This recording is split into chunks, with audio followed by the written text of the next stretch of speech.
Hello and welcome to another NABBW Financial Podcast. Tonight I'm with frequent guest Pamela J. Sams to discuss our March topic, financial spring cleaning. Welcome to our Zoom call. We're so glad you've joined us for this live, multifaceted topic. During our chat tonight, we'll be discussing spring cleaning from the financial point of view.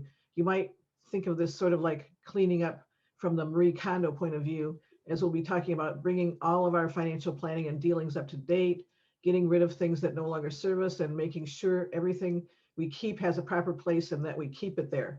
I'm particularly looking forward to the tips that Pam will be sharing tonight because I know that I need to determine whether or not my current homeowner's insurance policy is serving me as well as it used to.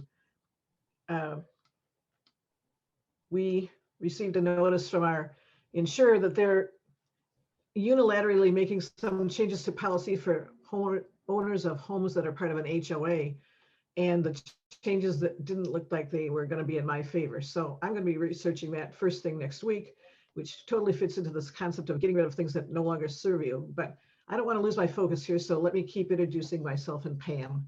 Hi, I'm Ann Holmes, your moderator and the boomer in chief of the National Association of Baby Boomer Women, an organization dedicated to educating and empowering women at midlife and beyond.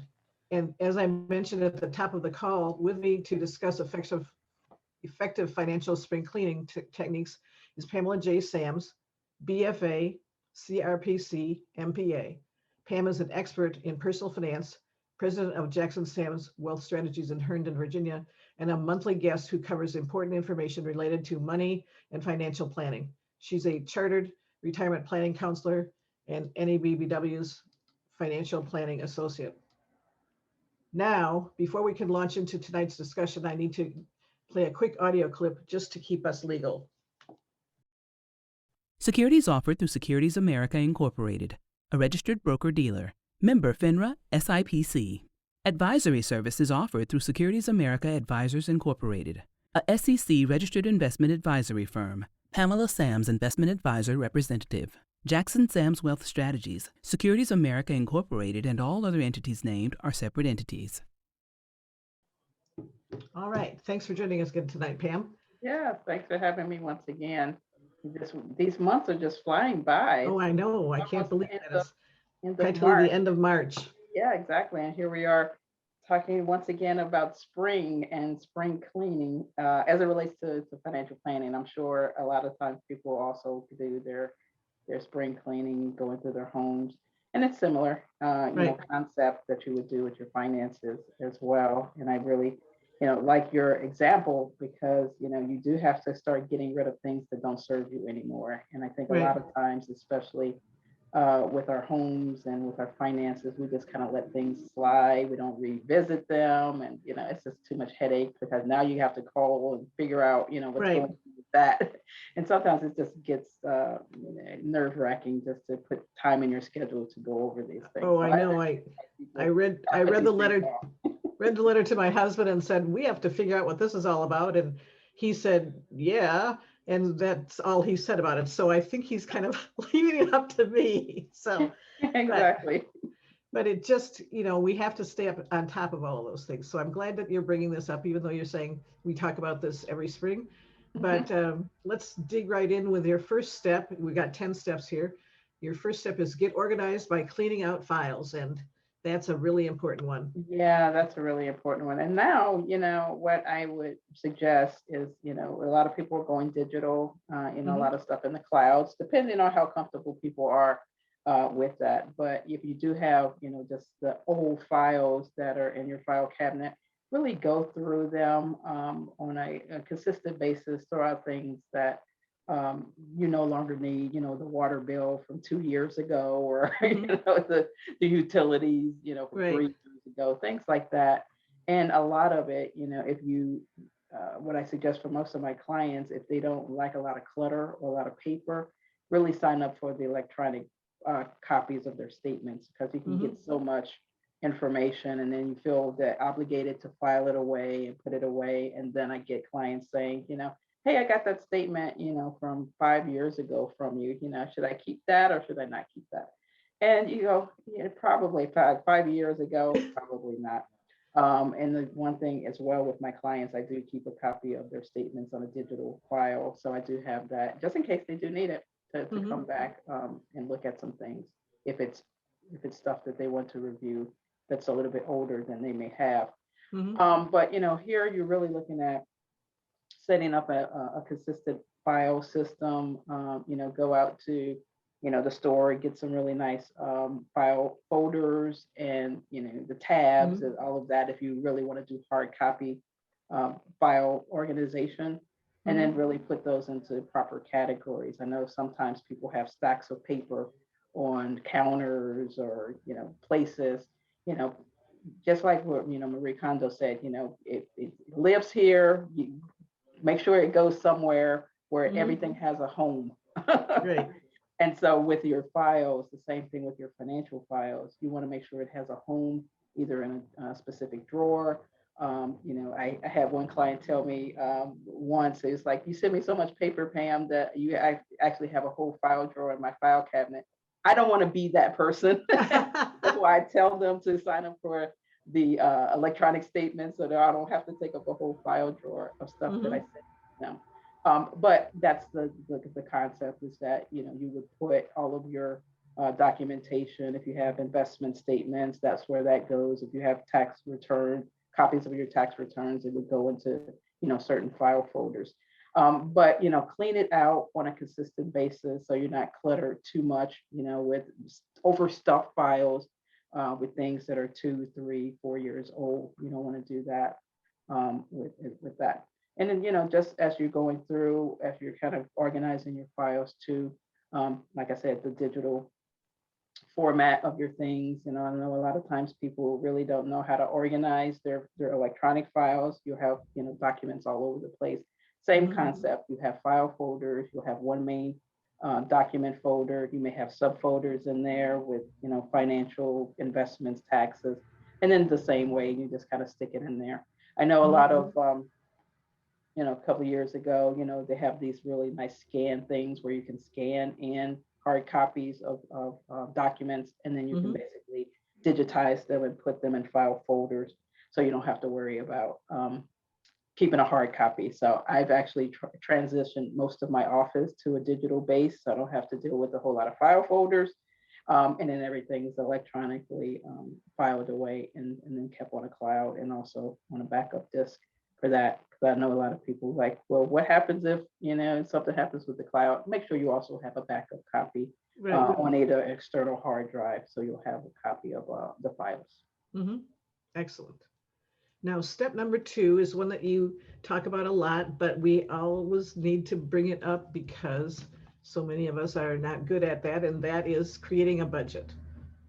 Yeah, every conversation we have, and I always have to bring in the budget because I see it Mhm. time and again where, people make really good money or maybe not so, but they don't really keep a consistent um, track of where the money goes on a monthly or even an annual basis. So really, this was also a good time to go through your budget. I am a really big proponent of doing the pros. Well, I'm sorry, the wants and the needs. So Mhm. on each column, you would have what you need. Of course, your food, shelter, automobile, all of that. And then you have your wants. Those are your discretionary expenses.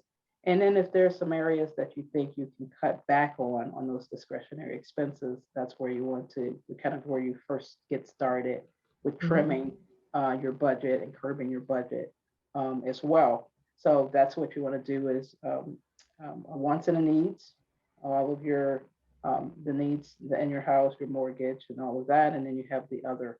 Hopefully, those numbers will jive, and you're making more. You're bringing in more income than you're actually spending, Mhm. or your expenses. If it's vice versa, then you really need to make sure you're not running behind on a month-to-month basis, where you're not, you're not even making your regular obligations. Your discretionary column may be a little bit overweighted, and then Mhm. that's where you start trimming. There's so many other apps and tools out there that'll help you kind of find these things that may be in your budget. I know, Trim, Truebill, like things like that They do take a little bit of a percentage of what they find on that. So be careful if you don't want to do that. And of course, you can do it on your own. But if you do need help, those are services that can go through, negotiate also with some of the companies, utility companies, and find them maybe a little bit cheaper rates for you on certain Oh, things. great. And then that way you'll know kind of the fluff that's in your budget. And then, basically just what it says to trim off of that. But you can do it, like I said, on your own with the wants and needs columns. Some people have certain things on their list that they consider a need. I always use the example as my husband. He loves his DirecTV because it has NFL Sunday Ticket and it has all the sports packages and all of that. So that would probably be more of a needs category for me versus discretionary, even though at any point in time we could get rid of DirecTV and free up $150 a month or so for that and stream or do whatever.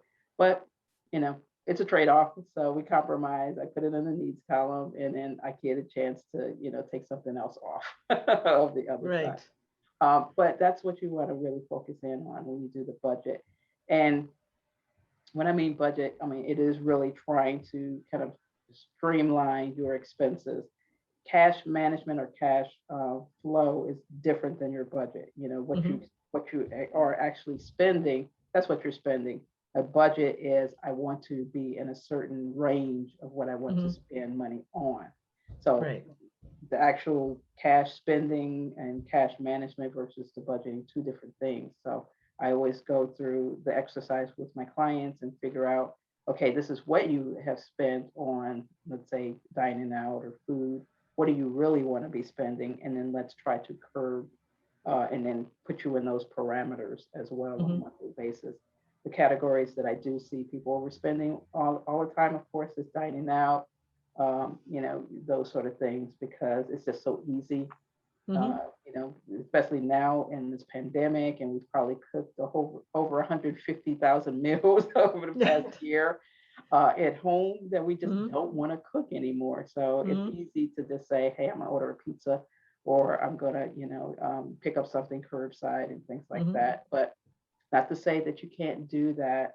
It's just how often are you doing it, and then how much is it adding up over the month, and can you curb that expenditure if you want to, put yourself into a budget with the dining. Well, one of the things that you mentioned there that I think is really important for people to be aware of is that when you talk to some of the vendors and suppliers that you work with, there are some of them that you can negotiate with. You mentioned your husband and his DirecTV and the sports shows. Steve is the same way, my husband, and he's figured out that their DirecTV is very negotiable. You can talk to them and tell them, hey, it was this much last year, and now you've made it over $100 more for the same thing, and you can negotiate them if you're willing to spend an hour or so on the phone. Yes, that's the thing. You do have to, put some time into it. But if it's worth the effort, if you're able to, just like, Steve, if you're able to free up $100 or so, then it'd be maybe worth the phone call to do. Well, it makes him happy because then he feels like he can afford to have all of the sports shows. Exactly. I forgot what that program is called where you get all the sports shows, but he just loves that. So yeah, I know my husband loves that too, where you just get all of the, it's like even the mundane sports. It's like all the sports, really? Right. Yes. Right. Yeah, but if it makes him happy and he can negotiate it to hardly anything, then I say then it may be worth it. Right. Yes. Now, you talked a little bit about automating bills already, but that's your point number 3. So let's talk a little bit more about that. Yeah, and I think most people are these days, on the automated bill cycle, so you don't forget things. I still have some people that I consider old school, where they still write out a check and they put it in the mailbox, and I had a couple of clients get caught because the mail situation is a little challenging these days. So she actually got a little bit of a ding on her credit report because they received it a little bit later. She was able to, negotiate it because she was a long time customer, and they are aware that some situations are going on with the mail system. But for the most part, you want to automate your bills when they come in.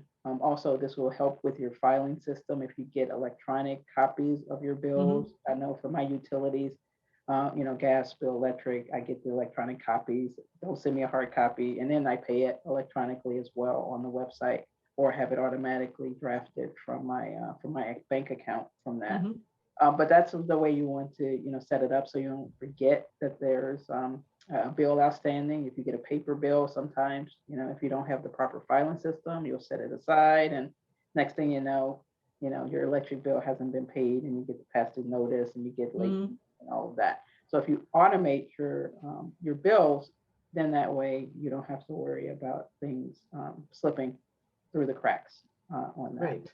So you want to make sure you do that as part of, if you haven't already, um, look into automating your bills. It'll just make your life a little bit simpler. I really appreciate that we've done that. I hardly ever we hardly ever use the checkbooks anymore. The other day, Steve asked me to write a check for something. I don't remember what it was. And I looked at the checkbook and I couldn't believe how many months it had been since a check had been logged. And it wasn't because we weren't logging it in the register, it's that we hadn't written any And checks. So, yeah, I know, and I know a lot of people are that way, and especially younger people. I speak with a lot of Gen Zs and mhm. millennials, and they look at me like, "What is a check?" Right, yes. Like, huh? Especially my kids. They have a Mhm. debit card, and they have Venmo, and they have all these other stuff, and Mhm. so they're not using checks at all. And so I've done the same thing, and where I've looked at, besides my business account, that sort of thing, I tend to use a little bit more, maybe some Mhm. checks, but personal.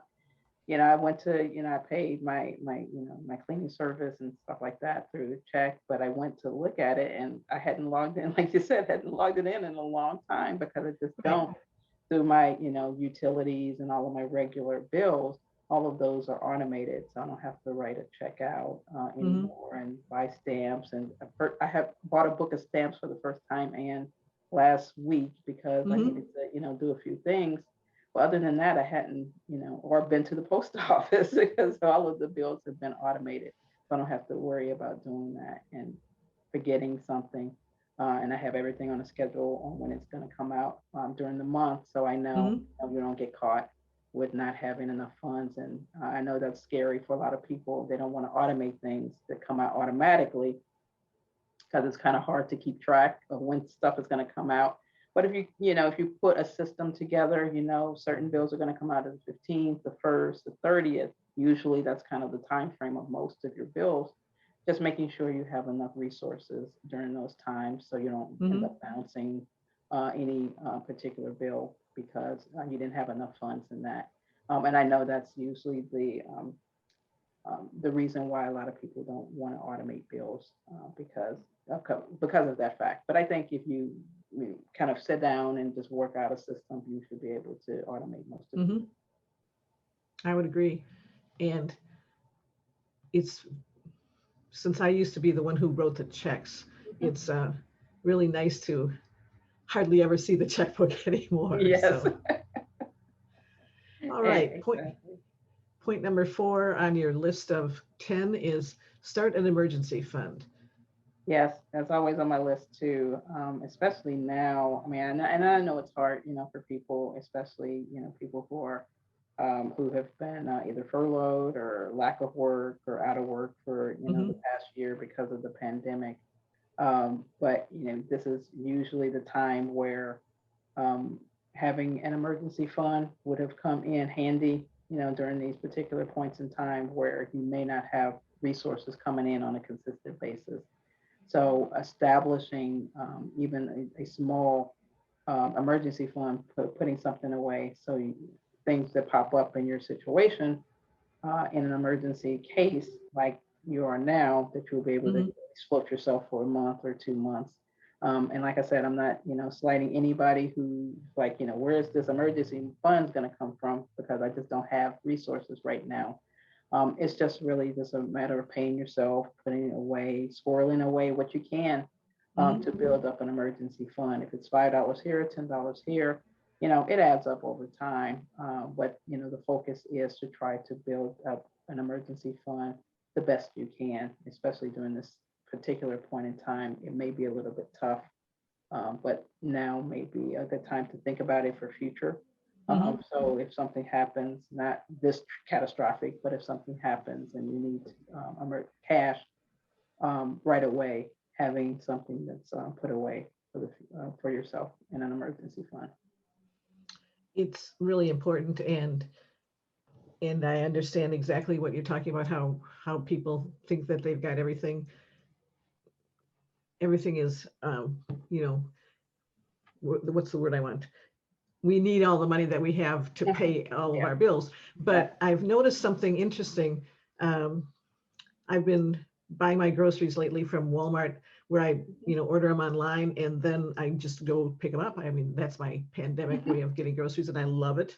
But when I get to the part where I total up and settle up with Walmart before, going, they always ask me if I want to round up to the next dollar, what my total is, and then they want me to give that to some charity. And I was thinking, well, it's always nice to give it to some charity, but just think about it, if you just rounded up everything when you're having to pay, if you just kind of keep track of the odd numbers and round those up and then keep that's an easy way to start your emergency fund. I mean, it only might be $5 a month that you save in your emergency fund, but if you do that religiously, it will build up. Yeah, it is. And then I know some bank accounts, I know my at my bank, they do have a separate account where they it's called Keep the Change. It's a similar concept where they will just basically round up the next dollar that you spent on there, and then that's where they put it back into your bank account. So they're just rounding the numbers and put it in there. And so on occasion I'll look at it, it'll say 90 cents, it'll say 50 cents or whatever that rounded up for that purchase. But like you said, over time, they show you how much you've saved in a year just based on rounding up or what they have done for you. I think last year it wasn't a lot; it may have been $150 or something. But that's $150 that and you didn't miss it. That went back into my savings account just by the spending and the dollars and things like that.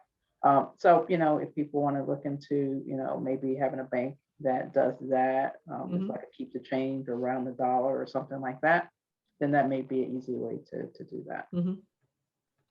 I think also one thing that we do is with our PayPal accounts, they always offer us a percentage back. So at the end of the month, they tell you how much you earned, and we always take that and apply it against the balance. So it's kind of the same kind of a thing. It's helping to save money by taking found money and by using taking it. found money, exactly. And I know a lot of the stores do the same thing. If you use, they'll have cashback programs if you buy certain items and things like that. So look out for just small ways to be able to you're going to spend the money anyway. So either you round up or maybe get cash back for a particular purchase on that as well. And then we had talked about in previous calls certain times of the year where you need to buy certain purchases. The savings that you would have allocated for that particular purchase, maybe stick that into a savings account. If you planned on buying your winter coat, and don't buy it in the winter, but you bought it in the summer, Right. but you've allocated the coat money for that particular point in time, then you may be able to put aside the difference and Exactly. for that. So that's also a good way to do that. Excellent. I think that the next one on your list, number 5, is, I think, an excellent one. We probably don't think about enough, which is prioritize debt. Yeah, especially, now we're in March, we're going to April, we had our holiday spending in December, and then the bills come rolling around in January, and, we still kind of chucking at it sometime in March. But if you're able to prioritize your debt, and this is also a way to, kind of step back to the savings thing. if you prioritize your debt on how to pay it down effectively, then you're able to free up some cash flow on, some credit cards that you may be paying way too much interest on, and then you pay those down, and then you're able to take that savings and then put it on the next card and basically accelerate your payment schedule. It's called a snowball method, where you're really looking at how to effectively prioritize your debt and then which one you should tackle first. I mean, I get that question a lot of times with clients, is that I have, X amount of dollars on credit cards, which one should I pay first? A lot of times you hear, let me pay the one with the largest interest. You do the reverse snowball. You maybe start with the smallest balance, and then that gives you a little bit of gratitude, incentive, because you pay one off and you're like, oh, I can keep doing this. So you may want to kind of do the inverse of a snowball, where you're really looking at the smallest balances and then going that way. But for the traditional snowball, you're looking at tackling that the one with the largest interest rate, because you want to do that. Because that interest will eat you up over time, so you want to tackle that as much as you can with that. But that's where you want to start prioritizing whether you pay off first, and then going down the line on having a game plan to pay it down. Credit cards are credit cards, and we do need them. If before you use them, really make sure you have an effective strategy on how to pay them down. That's where you really need to focus in on. So you're not, hey, I want this, this thing, I'm just going to put it on credit, and then the bill comes along, and then you're, paying the minimum, or you trunk it, out in small increments. That's not the way you want to do it. You really want to focus on, if I buy this, then I know the bill's going to come in. I'll have, maybe a third or a fourth of it. I can pay it down that, and then subsequently, how long will it take me to pay that particular debt off, based on having some type of game plan to pay it off effectively. So that's what I mean by prioritizing. So like, if it comes in, where does it fall in the scheme of all of the other things that I have to pay down? Which ones do I pay first? Do I use the snowball? Do I use the reverse snowball? And then really effectively pay it off the way that you've outlined it in a strategy, an effective strategy. Very good. And you mentioned a little bit of controlling your credit in that answer. You mentioned looking at what the percentages are, but let's look at step number 6 is control your credit.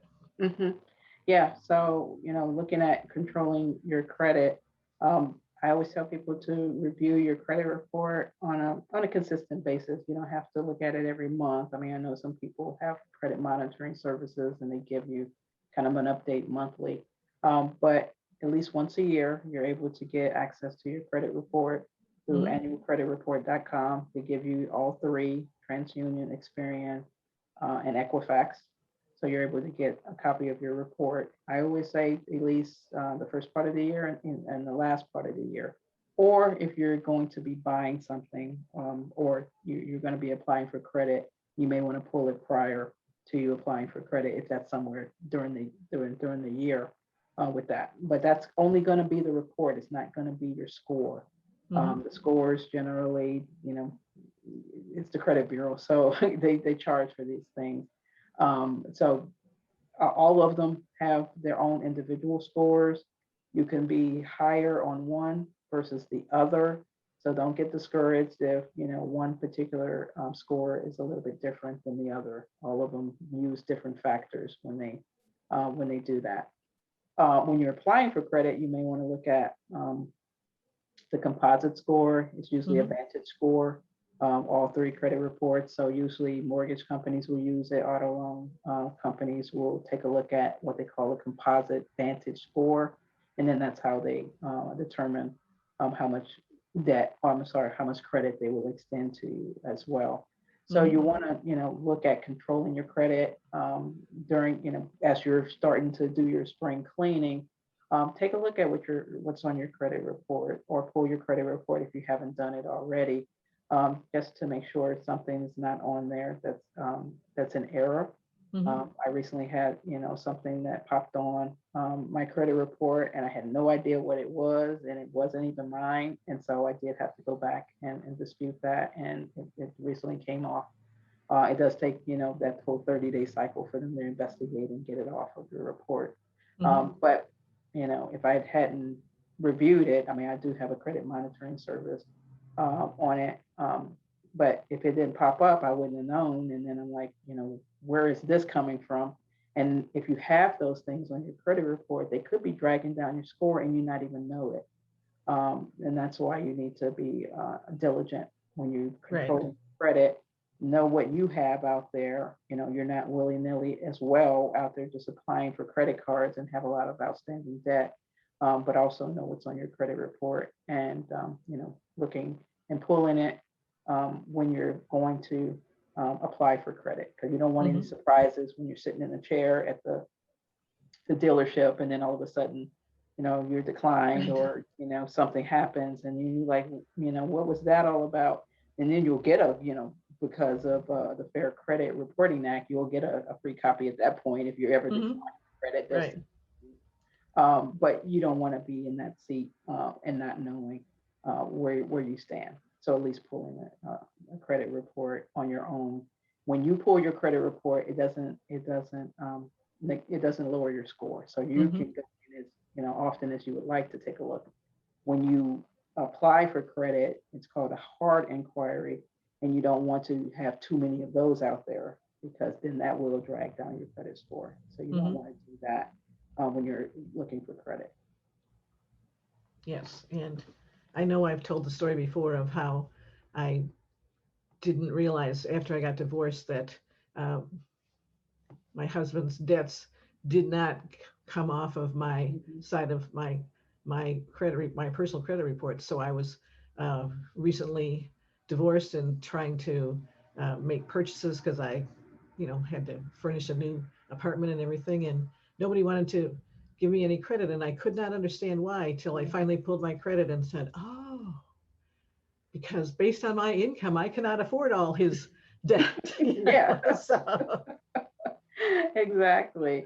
I know. And so, especially, that's a story to really share because that's what happens with a lot of women and men who go through divorce, and you'll still have some joint accounts that are on both credit reports, or you find out that they didn't pay something, and something happens like that, or out of sure being vindictive, they just drag it down because they won't pay it because in the divorce proceedings it'll all come out in the wash, so they will stop paying credit cards, and then that affects both of you guys. So yeah, it's really important, especially in a transition from being married to divorce, making sure that you know what's on the credit report and something like your situation doesn't occur, because I've seen it a lot as well on that. Right. Okay, I think we're at point number 7. Review your financial documents. Yes, this is again back to the filing system. Is to, even if you keep it electronically, if you want to take an assessment of where things are. We're right at the end of basically the first quarter. We'll be ending at the end of this month. So it's a good time to review your documents on what happened with your investment accounts for the first quarter of 2021. I think we have a little bit of an inflated stock market. So, people will look at it and they'll go, things are great. And I won't look at it again until, the end of next year or end of this year. And then, everything's okay. But you want to at least look at it twice a year. I always recommend at least, mid-year and then at least the end of the year. But during the springtime, since you want to review what your documents look like, maybe taking a look at your investment accounts for that first quarter as well. And as you start doing your filing system, know where all of the accounts are. Take inventory of where your different accounts are. What I see a lot of times is people leave jobs and then they leave 401ks or 403bs or whatever retirement plan they had at that place. and then it's all forgot. They'll go Mhm. work someplace else, and then 10 years from now, they'll go, oh, I did work at that one place, and I think I left some money there, and it's like 2003. I don't know how much it is. Take inventory, because it really becomes important as you get closer to retirement. And I've shared this with you and listeners before, is that what happens is that when you start to plan for your retirement income, you need to take account all of your retirement plans that haven't been taxed yet, because the IRS is keeping track of these accounts that have Mhm. not been taxed yet. And if you end up not taking an RMD from an account that you just didn't know existed, the IRS is not going to be forgiving of it. It can be penalties up to 50% of what you didn't take from an RMD. So you need to start taking inventory of all of these different accounts that you do have. If you leave Mhm. an employer, I suggest rolling it into an IRA on your own. That way you know where it is. If you do, want to keep it there with the employer, because it may be doing okay, just make a note of it, that that's an account that I have at XYZ company that I worked at. It's with XYZ investment firm. Mhm. But keep inventory and review those documents. They should be sending you statements on those particular accounts. And so that's where I meant review your documents, your financial documents. Mhm. This is also a good time to review documents like, your life insurance policies, your homeowner's policy that you mentioned a little bit earlier, especially during this time of the year. Auto policies, homeowner policies are renewing. They could be different than what you originally signed up for, or they've made adjustments and they've made changes. Mhm. So that's where you need to know what's going on. So when those financial documents come in, I know a lot of times, I've done it myself, have to tell on myself, is that, when the homeowner policy comes in, this is your new policy. I'll read the summary page and then I'll file it away, but not go all the way through it. You should Mhm. probably go all the way through it just in case, like you said, and if there's something in there that changed, that's different, that the premium went up, or there was Mhm. some the additional changes that occurred that you may not be aware of. And especially during in a market like where we're in right now with real estate, and I'm not sure about where your um your market is, or your region, but here, real estate prices are going through the roof. Right. And so now, your property values are going up. So Mhm. does your homeowner's policy still serve you? Because you may need to look at a different policy now that your home value has increased Right. as well. So you need to review these documents and think about changes and adjustments that may Mhm. have occurred in your lifestyle or your life, like increased property values, or reviewing your auto insurance because now your car is older. Maybe you don't need certain features on Mhm. your auto policy anymore. So consulting with your property and casualty agent will be able to kind of walk you through all of those as well. And that may be some freed up cash flow where you Mhm. can savings. If you're not paying, you don't need, let's say, breakdown mechanical on a 15-year-old car anymore. You Right. may be able to save some premium on that. Or, now that I have increased property values in my home, maybe I need to upgrade my homeowner's insurance. So reviewing these financial documents during, yeah, certain times of the year, but especially if you're out doing this financial spring cleaning, this would be a good time to double check those financial documents as well. Exactly. And I know that in the past couple of months, one of the documents that you've been talking to us about is considering refinance your mortgage. Mhm. And I was talking to my daughter the other day who was telling me that they have been trying to refinance their mortgage, um, but it's taking so long that they've been told that they may have to have their house reappraised because the Mhm. appraisal might be too aged. And the reason Yeah. it's taking so long is because so many people are taking Mhm. advantage of the Mhm. amazingly low rates that mortgages are at right now. So, Yeah, yeah. I have quite a few friends that they're pipeline with the refis, or like mhm, so deep Right. But like you said, it is taking quite a bit of time to close on some of these things because it's a lot of them, because people are taking advantage. I mean, the last client that I had, refinanced, the mortgage rate is, 2.99. It's like, who's going to get under three? I know. So it's really, I thought the rock bottom was going to be 3, but I know. 2.99 is amazing. Yeah, it's amazing on a 30-year, even not Mhm. even 15-year, with that. But that takes us back to kind of the cash savings as well. If you're able to do a refi, the client that I had that got the 2.99 actually, did the refi and freed up, almost close to $700 on her mortgage, just by doing that. So that's freed up cash flow as well that you can put into an emergency fund Right. if you do a refi, because Mhm. now you're able to save on your mortgage a little bit more. But yeah, I'm glad that you brought that up, Anne, is that looking and reviewing your financial documents would include, am I paying, can I get a better rate on my mortgage now in Mhm. a lower interest rate environment, or I can get a lower rate? Why not go through that if it's not going to cost that much in closing costs, and I can free Right. up cash flow as well. Mhm. Yes, when she told me how much was going to be monthly, I think it was in that neighborhood, like you were talking about, $700 a Yeah. month. That is, just think what you can do with $700 a month. I mean, Exactly. it's not like we were talking earlier about saving pennies or rounding up to the dollar. I mean, that is a significant Yeah, amount of that's money. a significant amount, and that would be uh, a nice portion to put into cash reserve to build that Mhm. up. Right.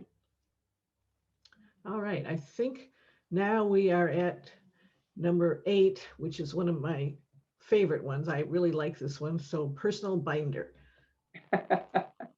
Yeah, so you want to look at putting together a personal binder of all of the different documents we talked about. If you're not going to go digital, I mean, I Mhm. prefer digital because, like it makes it a lot easier to do. But, that's what I'm talking about with that personal binder, is that you'll have your financial documents that we talked about. But then I also suggest putting things in there, for regular things that you review. So, how often do you need to, change the filter, and how Mhm. often you need to do these things, because that, that would be kind of that central hub that you Mhm. would put information into, to keep track of it as well. Um, you know, Kind of, all of this kind of ties in together. And so, if you do keep track of these things, if you're changing your filter, if you're changing all of these things, that's a cost savings, because now you're not, your furnace is running a lot more efficiently because you've Mhm. done that, and now your energy bill is going down. So all of it's kind of tied in together Right. on the things that you keep track of.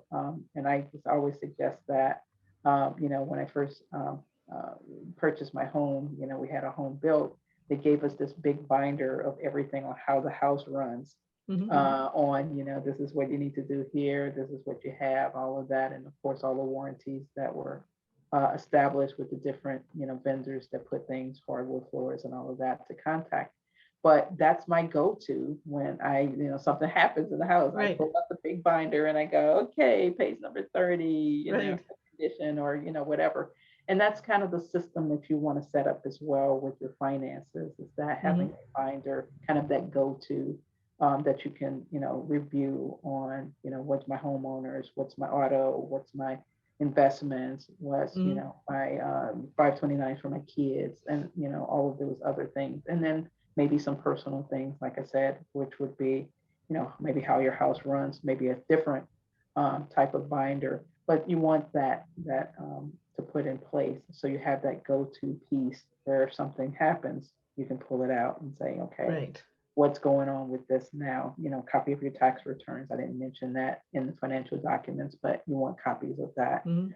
You may not be reviewing that on an ongoing basis, but keeping a copy of it as well. And we've been having, over the last couple of years, 2 wacky tax seasons. One was delayed last year, several months. This year, it's delayed by a month. Mhm. And then we've had so many other packages and stimulus involved with that. So your taxes are going to be wacky for a couple of years. Right. So you want to keep a copy of that. Maybe you go back and you do an amended return because you may be able to get more money out of it. Because you hurried up and thought you were going to be, on this deadline, but now you have an extra month and you may be able to find something. So I always tell people, kind of the back to the keep good records and files. You want to keep good records when you're doing that, because when it comes to tax time, you'll have documentation on things that you can, write off or deduct and things like that. If you miss some things, then those are deductions that you missed, which also brings me back to money that you overspent that you can free up cash flow, that you can put in your cash reserve. So it works in all one big old circle with that. But that's where that binder comes into place, is keeping all of the things in one central hub that you can always pull out, and you can go to and say, okay, what was my investments 3 months ago, or what does my tax return look like, or what's the value in the 529 plan, and then actually a copy of your financial plan. I keep that with my clients as well. If they want a printed copy, I give that to them. I do keep the electronic copy because it's easier to see online. But if you have a financial plan and a financial planner, you want to keep that in your personal binder too. Yes. My personal binder did not come from my home builder, but it came from when we got our mortgage. They gave us one at the mortgage lender, savings and loan, and I had never had a binder before that. And I found exactly what you're talking about, this great pleasure of the fact that I know where everything should get put. Yes. So, and of course, now, as you said, a lot of, I used to keep all of the stubs from paying the mortgage every month, which now I pay that online. So I don't have stubs, but still there's paperwork that's related that goes into that binder and on a regular basis. And then I no longer have the worry when somebody asks me for some document and I'm going, where the heck did I ever file that? I know it's in that binder. So it's in the binder. Yes. Right. Like where's the big binder? I know where it is. And then that's kind of your, like I said, the pulse, your central hub on where things where you'll find things. So if it's not in there, it's like, it doesn't exist. Right. Yeah. Oh, I guess that would be bad. All right. Number 9, invest in your future. Yes. This is the same story I always preach every call that we have, is that, putting money away into your retirement plans. We're at almost the end of the first quarter. So reviewing what your 401k looks like would be, or your retirement plans, whatever your retirement plan you use. See how it's tracking. If this is the time period as well that sometimes people get bonuses and promotions during the first quarter. I always say, don't upgrade your life, upgrade your retirement plan. So, the bonus, if or you got a raise, see if there's a way to increase your contributions into your retirement plan. You didn't have it before, you're not going to miss it. So, but you can put that away for your future as well. And then review what your pay stub is going to look like, because a lot of times people feel that I can't afford to put more into my retirement plan because I need the resources to come into my household to pay the bills. What I say a lot of times is that you may be able to come out right a break even, or maybe right at about the same, because what happens is that the money that's not going into the federal taxes is actually going into your 401k, because you're taxed less on the pre-tax dollars, or it's decreasing your annual income, and you're basically not paying the federal tax on that. It's going into your retirement account. So if you're not paying the federal tax, that can actually be more money in your paycheck, or just right at about. So you may not be missing a whole lot out of your regular paycheck on a monthly basis or biweekly basis if you get paid biweekly on that. But investing in your future is really, seeing if there's ways to increase your contributions into your IRA. Of course, we're right up on the tax season as well. We do have that extra month to do that. Maybe making an IRA contribution, if you're able to make an IRA contribution by the May 17th deadline to do so. And those are kind of some ways that you want to take a look at investing for your future for additional retirement resources. Okay.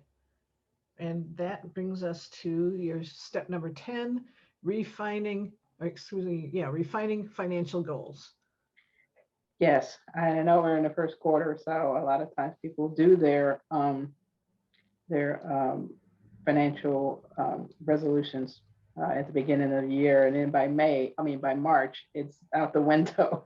So this would be a time to revisit to see, am I still on track, or am I still following what I put together at the end of last year and the beginning of this year as well. And then if you need to, make some adjustments and changes on that, if you're not where you want to be, maybe you bit off more than you can chew, or if you're a little bit behind, what do I need to do in order to make it up, if you're putting monies towards certain things as well. But this would be a good time to at the end of the first quarter to redefine what your goals look like. Are you still on track for them? Are you still following them from when you put the resolution together at the beginning of the year? And if you have abandoned them, this would be a good time to reactivate and get those goals in place, and then to get a strategy around them, and seek some help if you do need to, if you're working on particular financial goals. All right. Well, then it looks like we've come to the end of your list. Are there any questions that have come in from? Yeah, don't see any questions. Nope. Okay. I guess everybody got everything that they needed. I hope that they did. Well, I guess we can wrap our call up here then. As usual, as I am always telling you, it's been a wonderful talking to you. You're such a fountain of information, and I really like that you share it with us on a monthly basis. It's very generous of you. So thank you for being my guest on this Zoom call and for helping us get focused on our financial spring cleaning tasks, and reminding us that there is more to spring cleaning than just throwing out the clothes that don't fit, or that the household goods that are broken and there's no reason to save anymore. So well, that may be a way. If you're going to spring clean and you're going to throw out some clothes, you may want to either donate them and get a tax deduction, or sell them. There's so many places these days where you can snap the picture of the clothes, or I can't remember, it was called, some apps where you can sell your clothes through the whatever, My Closet. I can't remember the name of it, but that may be 4 of them that I don't know the name of. I've seen the names, but I haven't got them memorized. That may be a way, if you're gonna, purge and do some spring cleaning and throw some stuff out. Maybe sell some things in addition, put some stuff on eBay, or some of those apps that you can sell your clothes as well too. So that can help your financial future just by cleaning your house. Right. I guess that's why we see so many garage sales in the spring too. That's right. That's the same concept. So spring cleaning is a thing that has been around for generations, and for a good reason. But we need to, all of us, not just say, oh yeah, spring cleaning, we need to actually take action. So meanwhile, as people are going to be taking action on these steps, I'll tell you that I look forward to our next discussion, which will be Thursday, April 22nd at the same time. And of course, it will be another Zoom call. And for all of our audience, Pam and I hope that you'll join us then. Meanwhile, Pam, is there anything else that you want to say before we wrap up this call?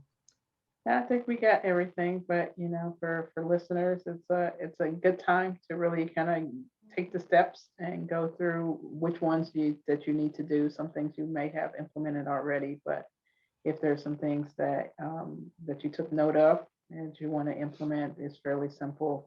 I think the top ones, of course, are automation, setting up your budget, and then prioritizing your debt. Everything is important, but those are some things to tackle that are fairly easy to put in place as well. So I would, take a few steps that we went over tonight, and then just start from, wherever you can. You may not be able to tackle the whole 10 during this time season, but throughout the year, you may want to take a look, but really take about 2 or 3 if you can, and then implement those. At least take something that you can work on Mhm. that's feasible for you.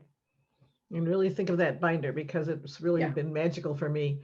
I Mhm. used to have folders all over the place in different file folders and file Mhm. drawers, and pulling it all because it's makes common sense to pull all of these things together Yes. into my binder. It's just such a peace of mind kind of a thing. Mhm. So now I'm going to talk a little bit to our listeners here.